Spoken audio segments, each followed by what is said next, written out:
అని చెప్తున్నాడు.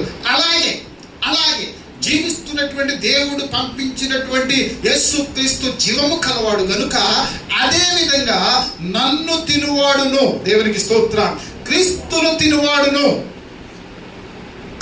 తినువాడును నా మూలముగా జీవించు.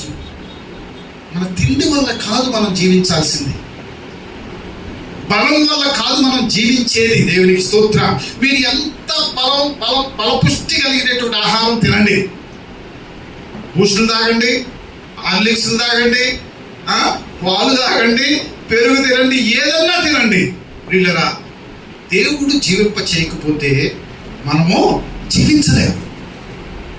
లోతుగా ఆలోచన చేయండి. మనం ఎంత శారీరక పోషణ మనం జాగ్రత్త పడి తీసుకున్నా కానీ అనేక మంది న్యూట్రిషన్స్ ఉన్నారు. మనం స్లిమ్గా ఉండడానికో ఎక్కువ కాలం బ్రతకడానికో అనేకమైన సూత్రాలు ఉన్నాయి. అవి నిజమైతే ఎవరు సాగకూడదు, అంతే కదా. మీకు లైఫ్ స్పాన్ పెంచడానికి బోల్డెన్ వైద్యాలు ఉన్నాయి. పెరుగుద్దా అంటే నో, పెరగదు. ఎందుకంటే అది దేవుని చేతిలో ఉంది. జీవము కలిగిన దేవుడు మనకి జీవాన్ని ఇచ్చాడు.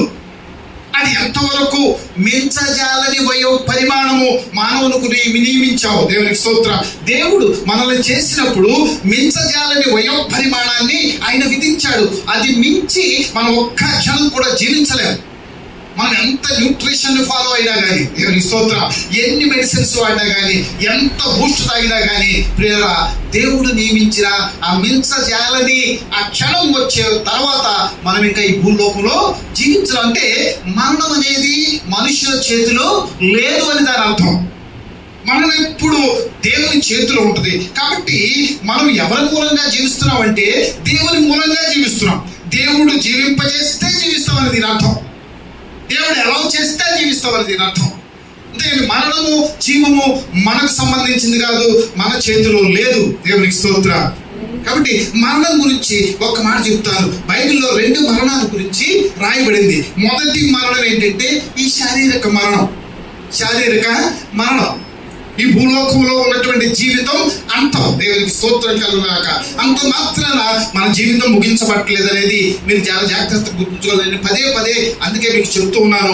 ఈ మానవ జీవితం ఈ జీవితంతో ముగించబట్టలేదు. ఈ తర్వాత కూడా మరలా మా పునరుత్థానంలో అవుతాము, మరలా జీవిస్తాము. దేవునికి స్తోత్రం. అందులోకి నేను వెళ్ళలేదు. కానీ ఈ శారీరక మరణము దీన్ని బైబిల్ మొదటి మరణంగా పరిగణిస్తోంది.